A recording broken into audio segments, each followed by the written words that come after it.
Lucián, de Isabel Abedi. Capítulo 6. En las siguientes semanas, las temperaturas subieron una vez más hasta unos atípicos 18 grados Celsius. El sol brilló casi cada día. La fiesta de cumpleaños de Sus, junto al Elba, transcurrió bajo una buena estrella. Despuntó aún más porque Dimo había estado allí, y no solo para la fiesta, sino que también ayudó con los preparativos. Desde aquella noche del cine se había visto varias veces. Dimo llamaba a Sus cada noche y durante el receso del mediodía la acompañaba en el comedor, donde no cesaba de hablar del futuro de la banda. Nos contaba de los clubs y bares donde podrían presentarse, de que iba a alquilar espacio para los ensayos y hasta se había propuesto contratar un agente para que finalmente el doctor No y las hermanas enfermeras pudieran conquistar los escenarios. Más allá del curso auditorio de la escuela, me alborotaban los nervios, pero Sus flotaba en la séptima nube. Mientras en la clase de bio mirábamos el video de Christian F. titulado Wir Kinder vom Bahnhem, nosotros los niños de la estación del Zoo, donde ella vomita las paredes de la institución de desintoxicación de drogas, mis amigas sumida en su pensamiento tarareaba "Oh, such a perfect day" y rasgaba corazones en la superficie de la mesa con las puntas del compás. Solo de vez en cuando interrumpía para preguntar, llena de pánico, qué haría cuando Dimo quisiera pasar más allá de los besuqueos. Hasta ahora habían tenido éxito manteniéndolo alejado de la zona de peligro. Pero, ¿se quejaba Sus? A la larga las cosas no podían seguir así. Vaya, ¿qué quieres decir a la larga?, le pregunté. No llevan de un par de días juntos, todavía hay que dominar al tiempo. Sus me miró con envidia. Estamos hablando del doctor Novecki, no de Sebastián. Tienes mucha suerte con él, espero que sepas apreciarlo. Suspiré. Sí, ojalá supiera. Y aún así, me comportaba como si fuera lo contrario. El domingo habíamos arreglado nuestros asuntos una vez más. Le llamé 3 veces hasta que logré convencerlo de que diéramos una vuelta en su Vespa. Llegamos hasta el puente del Elba y desde allí, atravesando el Puerto Franco, llegamos hasta las puertas de la terminal de contenedores, en donde cargaban y descargaban los grandes gigantescos del océano. Sebastián había estado aquí de niño, cuando su abuelo lo llevaba al trabajo. Hoy había un buen puñado de hombres trabajando en la plataforma para contenedores. A los demás los habían rebasado las técnicas modernas, pero siempre era un gran espectáculo ver cómo en cuestión de minutos una de esas plataformas transformaba el barco al puerto, un contenedor de 28 toneladas. El cielo tenía un color azul acero y las gigantescas grúas que destacaban sobre los abigarrados contenedores se me antojaban como seres de otro universo. Al caer la tarde, invité a Sebastián a un cóctel en el bar de la Torre. Y ya en la noche jugamos Endless Ocean, que era bastante divertido. Entrábamos en un mundo acuático virtual y nos deslizábamos acompañados de una música de las esferas entre coloridos peces, hasta las profundidades del mundo subacuático. En la pantalla del cine, al ser mucho más real, tenía que ser más impresionante, pero esa oportunidad la había desaprovechado yo misma. Sus tenía razón, yo había tenido mucha suerte con él. Hazlo por él, Bex, pensaba yo. No dejaba de andar mirando por la calle a ver qué encuentras, siempre como un soldado de posición en firmes pero alerta. La cuestión del extraño no tan solo es demasiado angustiante, sino que no vale la pena por ese detalle haya puesto en juego la amistad de Sebastián y la mía. En lo que respecta al contrato corporal, Sebastián siempre se contenía por lo demás. Las cosas entre nosotros iban como siempre o incluso mejor. Con Sus podría decir un montón de tonterías, pero con Sebastián era una maravilla cómo sabía callarme.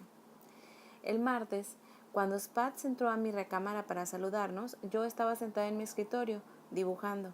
mientras Sebastián se había acomodado en el pub en una novela. Era un maníaco de los libros y las historias de horror inglesas como las de la clase de Tiger. Eran sus favoritas.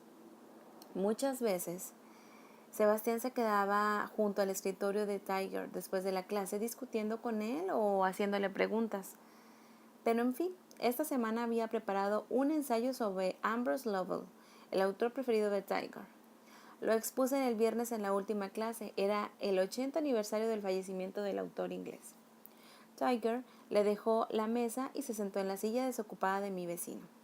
Sus manos jugaban con el reloj de oro de bolsillo y en el ojal de la solapa lucía una rosa blanca.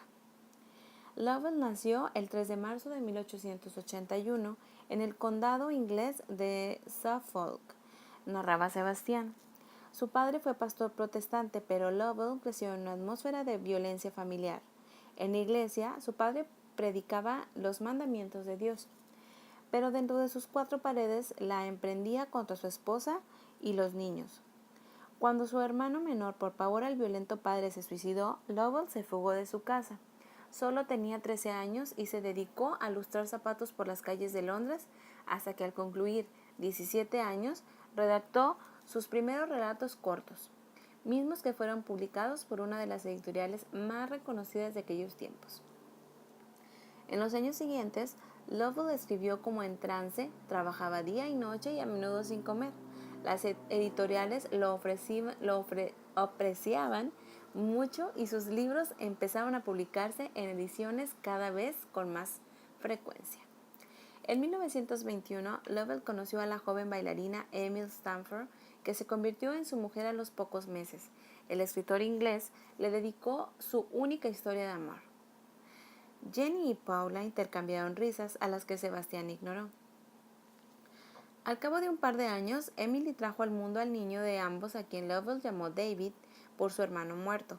Los años que vivió con Emily y como padre los consideró los más dichosos de su vida. Pero también su hijo murió siendo pequeño. Tenía solo 4 años cuando falleció a consecuencia de una neumonía. Y en julio de ese año, su esposa pereció en un accidente, fue atropellada por un automóvil y se desangró en los brazos del escritor. ¡Ay!, exclamó Sheila. Sebastián le lanzó una mirada irritada. En ese mismo momento, Tiger dio un golpe sonoro en la palma de su mano sobre la mesa, como un azote, que hizo que Sheila se callara de inmediato.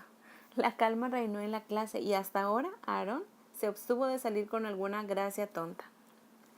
La muerte, prosiguió Sebastián, no solo afectó la vida de Lovell, sino que posteriormente constituyó el tema principal de sus obras y lo planteó de manera más explícita a su novela inconclusa. El último visitante, que versa sobre un solitario escritor que una noche es visitado por su propia muerte. En una esquela se dice que, sin lugar a duda, es al propio Lovell a quien visita. Cuando escribía esa novela ya se sentía abrumado y era alcohólico. Los aniquiladores artículos del crítico literario más influyente de Inglaterra en ese momento hundieron más a Lovell. El nombre del crítico era William Alec Reed, de origen norteamericano, pero vivía en Londres y escribía en el Times. Sebastián citó una de esas críticas. Lo único que le enseña a uno lo que es el miedo en las historias de terror es la indescriptible elección de palabras y la tormentosa pesadez del autor. Al llegar al final de un relato, uno ya teme la banalidad del siguiente. Me estremecí, pero tuve suerte de que mi profesor estuviera dándome la espalda. Solo podía ver su perfil. Tiger tenía la mirada clavada en Sebastián. Estaba claro que había investigado considerablemente. Yo había guardado el libro de mi bisabuelo en el cajón de mi mesita de noche. Sebastián tuvo que haber extraído su cita de otras fuentes. Tras la muerte de Lovell, prosiguió, se investigó con mayor precisión la influencia de que el artículo de Reed ejerció en la publicación del escritor y se ha llegado a la conclusión de que ese influjo fue significativo. Reed se distinguió por tener favoritos entre los autores, a los que brindaba atención constante. Ambrose Lovell había permanecido algún día a esos favoritos y debido a su éxito, en no menor grado, a las reseñas halagadoras del crítico. Pero en determinado momento ese entusiasmo por el autor viró. Las reprimidas contra los libros, piezas teatrales y relatos cortos de Lovell poco a poco fueron distanciándose de su otrora autor preferido. Sus libros anteriores ya no fueron reeditados y las nuevas obras no se imprimieron siquiera. El escritor inglés cayó en el olvido el 17 de octubre de 1928. Se ahorcó del tubo de la cortina que estaba detrás de su escritorio.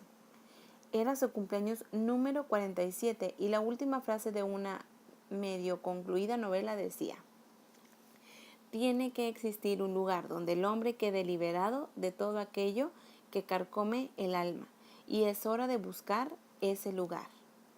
Con esa palabra de despedida cerraba Sebastián su exposición. Lovell mostró que veía una liberación en la muerte, una mejor realidad en la que él vivía. Nunca sabremos si encontró ese lugar.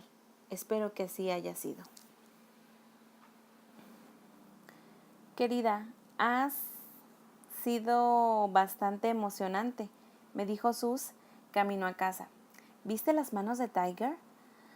Sí las había visto. Temblaba y la exposición también me llegó al alma, sobre todo después de que Sebastián mencionara el papel del crítico. Cuando Lovell se ahorcó del tubo de la cortina tenía más o menos la misma edad que mi padre tenía ahora.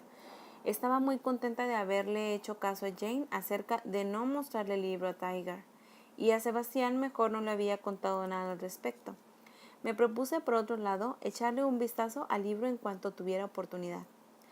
Por la tarde, Dino nos llevó a su desvencijado apeo hasta el metro, para que pudiéramos hacer las compras para la fiesta de su cumpleaños de Sus al día siguiente. Ella se veía totalmente trastornada y rió a carcajada limpia cuando Dimo metió un paquete de condones en el carrito de compras de una señora mayor. Yo no logré reírme en realidad, cosa que Sus captó de inmediato. De vez en cuando me enviaba una mirada suspicaz, pero no mencionó nada y yo tampoco dije nada al respecto. Me apagué a mi propósito del domingo y dejé de mirar por todas partes salir por la calle. También me había obsesionado de abstenerme por mi ventana de estar mirando con frecuencia, lo mismo que el comedor de frente a la escuela y en cualquier parte en que buscara a este chico. Pero no lograba desterrarlo de mi cabeza. Su rostro aparecía una y otra vez ante mis ojos. Una y otra vez sentía su mirada sobre mí y la punta de sus dedos en mi dije. Y cada vez esto ocurría, me preguntaba dónde diablos se había metido la vieja Rebeca, la cual habría, sin más, desechado toda esa insensatez. De acuerdo con el servicio meteorológico, el domingo sería el día más caluroso de octubre, y en efecto, el barómetro estaba en los 20 grados Celsius al mediodía, cuando Sus y yo cortábamos los tomates para la ensalada, así que cuando regresé a casa a cambiarme para la fiesta, Spatz se preparaba para ir al teatro. Si al menos hubieras hablado, Desdemona decía una dulzura. No tendrías que ir hoy al trabajo. ¿Cómo? Spatz sonrió. La protagonista olvidó el texto como 3 veces en el café del teatro. Luego de la función, uno de los espectadores dijo que también debería de haber llevado al escenario a la apuntadora. Dime, ¿sabes dónde se metió Jane? Negué con la cabeza. En la mesa de la cocina encontramos una notita y un pequeño paquete que decía: tengo una consulta. Regresaré como a las 8, Lobita. Que te diviertas en tu cumpleaños. El paquetito es para Sus. Abrázala fuerte de mi parte y no regreses demasiado tarde a la casa, ¿de acuerdo? Besitos para ti y para Spatz. Mamá, Jane. Miré de un lado a otro, que no regresaría demasiado tarde a casa. ¿Qué significa eso? Jane sabía que podía confiar en mí. Nunca necesitó imponerme ningún reglamento, ni siquiera cuando era más pequeña. Luego de que Spatz se despidiera, me puse unos pantalones cargo y un suéter rojo de cuello alto. Apretujé una chaqueta, unos calcetines gruesos y una cobija de lana en mi bolso de colgar y salí. Sebastián ya me esperaba. Cuando lo vi en una de sus posturas relajadas, de pie, recargado en el farol, las manos de los bolsillos de sus desgastados jeans, una torcida sonrisa en sus labios, se me tensaron las extremidades por completo. Sebastián no se parecía al joven lo más mínimo, al contrario, pero a pesar de ello me quedé tiesa por un momento. Sebastián frunció el ceño por un momento. ¿Todo bien? Sí, todo bien, fantástico. Al intentar sonreír sentí como si mis labios estuvieran apretados por una fuerte banda elástica. Sebastián me tocó la mejilla. Sus dedos estaban calientes. Vibraron sobre mi piel y los retiré. Te ves estupenda. El rojo te sienta bien. Gracias, dije medio carraspeando. Vámonos. A Sus le dará un ataque tras otro si no llegamos. Montados en la Vespa de Sebastián, nos fuimos por Blankens hasta Felkinstein-Ofer, donde habíamos reservado el mejor lugar al mediodía. Hacer la fiesta ahí había sido idea mía, me encantaba. En los últimos años había surgido toda una serie de clubs playeros junto al Elba, con bares de cócteles, música, merenderos tranquilos, pero en la Elba con bares de cócteles. Pero en la playa natural como Falkenstein-Ofer, estos clubs no debían llegar hasta el agua, o al menos esa era mi opinión. La playa Falkensteiner, que se extendía más de 100 metros hasta la orilla, aún era el terreno más salvaje, sin tiendas ni atracciones para turistas. La arena era blanca y blanda y en verano, cuando brillaba el sol, uno tenía la sensación de estar en Oceanía. En la otra orilla estaba Nebsand, una isla plana de arena que había sido convertida en una gigantesca reserva natural desde los años 50. Y en Elbang, la zona a nuestras espaldas estaba delineada por enormes árboles que en otoño tapizaban todo de rojo, anaranjado y dorado, con sus hojas esparcidas. Cuando detrás de Sebastián bajé por un estrecho camino hacia la orilla, pensé de pronto en las numerosas tardes que habíamos pasado aquí, mi padre y yo, cuando él aún vivía en Hamburgo, y nos sentábamos en la arena lanzándonos piedras al mar y cantábamos los descomunales transatlánticos que pasaban ante nosotros y parecían estar al alcance de la mano. Muchas veces Jane nos convencía de que camináramos bajo las pronunciadas pendientes en la orilla. Cuando hacía mucho calor, los lagartos se asoleaban sobre las piedras negras, diminutos seres de un verde iridiscente, a los que yo les había atribuido poderes mágicos. Quería cazarlos, llevarlos a la casa, pero en cuanto extendía los dedos hacia ellos, desaparecían entre las grietas de las piedras. Hoy el sol ya se había puesto, pero aún había luz, como en verano. Por todas partes se veía gente sentada, parejas, pequeños grupos sobre manteles de picnic, escuchaban música o asaban alimentos. Un par de hombres jugaban fútbol. Dos perros se perseguían junto a la orilla y a nuestra izquierda de un grupo de brasileños construía un puesto para vender su bebida, la caipiriña. El área de Sus eligió para la fiesta, por mucho, era la más grande. Al mediodía, con la ayuda de su padre, preparamos 2 grandes mesas cubiertas para las bebidas, ensaladas y carne para asar. El padre de Sebastián había traído unos entremeses de su empresa de banquetes y Dimo un enorme conjunto de instrumentos, tarima y altavoces para la música en vivo. Por todas partes colgaban abigarrados faroles chinos de papel y un par de jóvenes apilaban la madera para la fogata. Sus ya había llegado para prender esos faroles que habían puesto en semicírculo para marcar nuestro territorio. Llevaba botas vaqueras y un ondeante vestido color naranja bordado con coloridas lentejuelas de vidrio. Sus largos bucles se desmoronaban por sus hombros y sus mejillas refulgían cuando se abalanzó sobre mi cuello. Para ti con todo mi amor, le dije, y puse los regalos en la mano de mi mejor amiga. Sus desgarró el papel que envolvía el libro sobre cómo hacer máscaras y me sonrió. Ajá, enseguida pensé que era para mí cuando te vi en el bazar. Es genial, Becky. No te he contado que en Halloween habrá un baile de máscaras en Oval y en Gaffelish, ¿verdad? Tenemos que ir y te llevarás la noche con la máscara de Halloween más fantástica. Oval and Gaffelish es un club de bunker en la Felstrasse, y lo que allí entendían por baile de máscaras no podía sino entusiasmarme. En el paquetito de Jane iba una camiseta azul claro con ribetes oscuros y decorados con un ángel de lentejuelas doradas, que no era del tono inapropiado para Sus, pues tenía unos nacientes cuernos de diablos y una sonrisa pícara. Sus habló radiantemente. Tu mamá es maravillosa y tú lo eres aún más. Ay, Becky, hoy es el día más maravilloso de mi vida. Grábatelo bien, ¿ok? Y luego recuérdamelo la próxima semana que te diga que la vida es miserable y ruin. ¿Quieres ver qué me regaló Dimo? Ven. Sus me llevó a la mesa tras la cual su padre preparaba la carne para la parrilla. La madre de Sus no apareció por ninguna parte y sentí compasión por su padre. Era un hombretón tímido de cabello ralo y ojos cálidos y nobles. Sus le dio la espalda cuando comenzó a revolver febrilmente el contenido de su bolso, hasta que logró sacar algo envuelto en un papel delgado de color rojo. ¿Qué te parece, Cuando Sus me mostró unos hot pants con una cruz blanca en el trasero, primero no dije nada.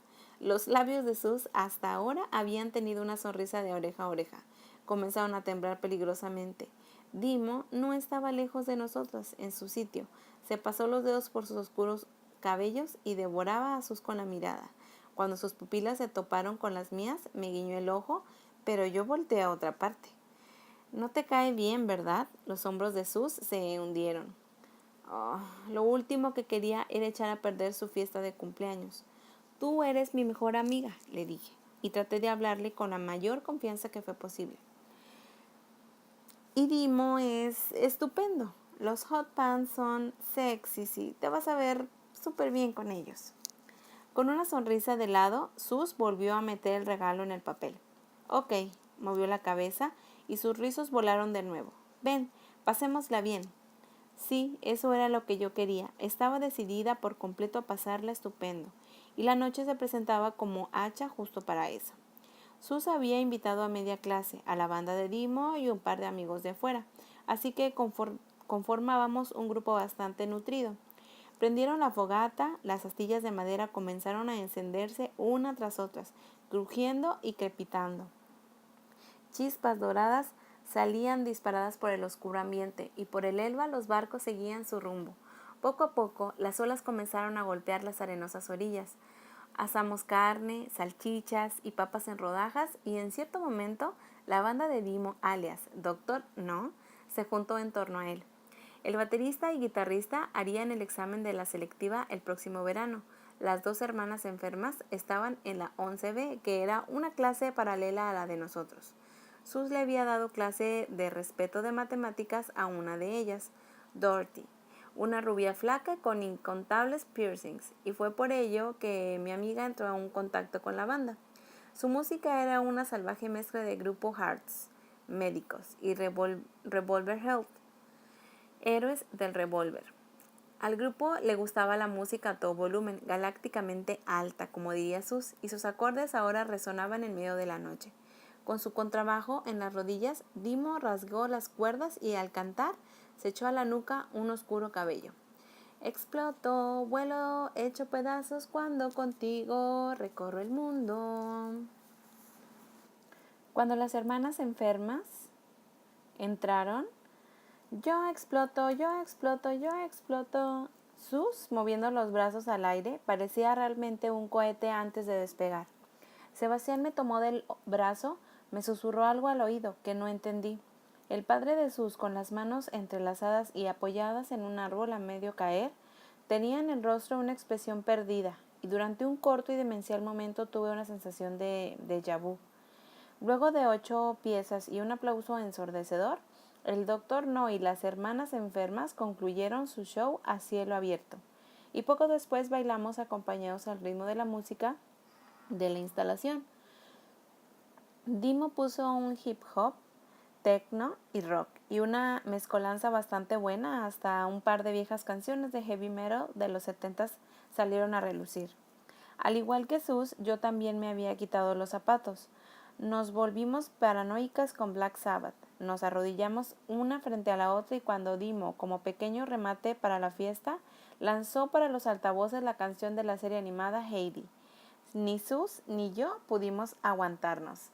¡Heidi!, gritó Sus entre bulliciosas risas.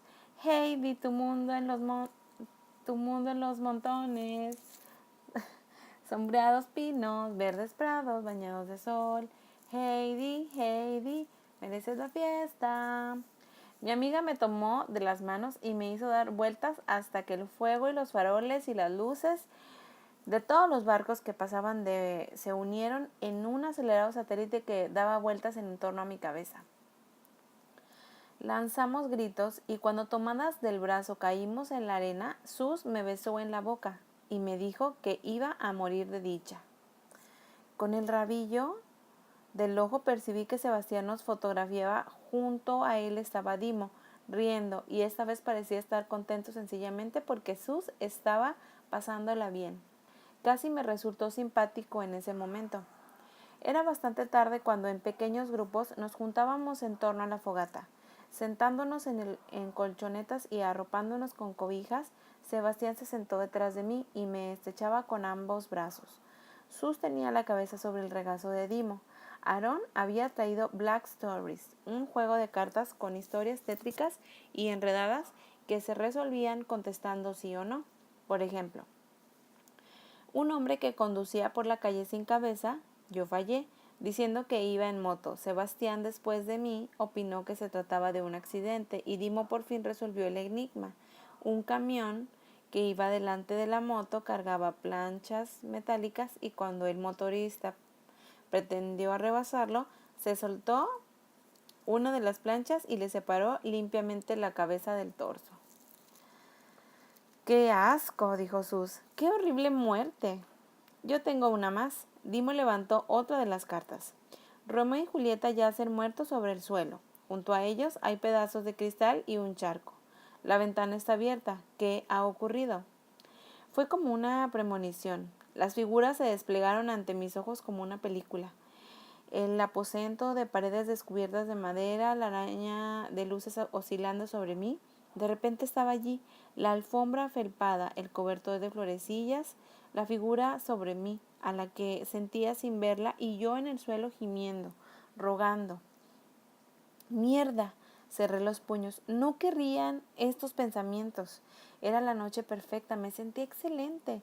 ¿Por qué tenía que pensar en esa basura? Sebastián pasaba sus manos por mi cabello y a mi alrededor todos hacían sus sugerencias hasta que se resolvió el acertijo. Romeo y Julieta eran dos peces en una pecera que estaba sobre el alféizar de la ventana. Un gato que había deslizado por la ventana abierta y había hecho caer la pecera. Yo me zafé del brazo de Sebastián y dije en voz baja que quería ir al baño. Desde luego que aquí no había retretes públicos, así que me metí entre la maleza y corrí lejos de ahí. En vez de regresar con los demás a lo largo de la orilla, río arriba, tras los árboles se disipaba la punta del faro Weitenberg. Hacía mucho frío y también soplaba el viento, pero se sentía bien respirar aire fresco. Lo sentí en los pulmones, lo aspiré mientras a cada paso rechazaba los angustiantes pensamientos. ¿Cuántas veces le había dicho a Jane que yo jamás trabajaría en su área? Si yo fuera terapeuta, lo más probable que en la tercera sesión de lamentos habría reprendido a mis pacientes y les habría dicho que hicieran el favor de controlarse. Y eso era exactamente lo que estaba diciéndome a mí misma en ese momento. En los primeros metros marchaba con pisadas firmes. Mis pies dejaban huellas sobre la húmeda tierra. En la bajamar, en el cielo, la media luna estaba más pálida y el agua se había retirado tanto que los rompeolas de piedras negras descollaban sobre el río como lenguas oscuras y gigantes. Allí, donde el agua se había recogido, había dejado transformada la arena, que relucían como mercurio líquido. De nuevo pensé en papá, que me había explicado los fenómenos de las mareas durante nuestros paseos. Antiguamente los hombres no tenían noción de por qué ocurrían la pleamar y bajamar. Me había explicado. Hoy sabemos que son ocasionadas por la atracción de la Tierra y la Luna. La fuerza de gravedad de la Tierra atrae a la Luna y la fuerza de gravedad de la Luna atrae a la Tierra. Entre estas fuerzas se forman las mareas. ¿Qué es la fuerza de gravedad?, le pregunté. Yo habría tenido quizás 8 años y no tenía idea de qué era lo que se refería.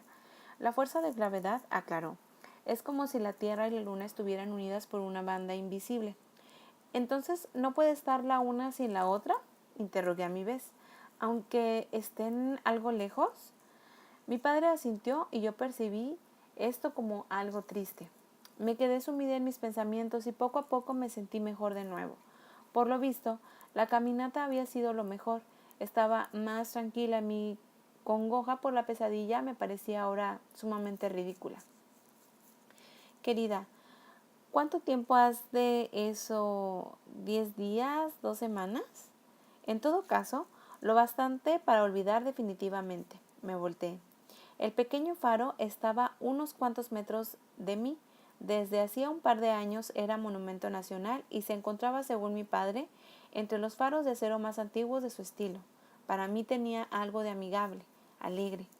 La parte superior poseía franjas rojas y blancas, mientras que el interior estaban pintadas como el mar de Oceanía, azul acuoso, con peces multicolores, aunque yo sabía que ahora estaba garabateada con horribles grafitis de todo tipo.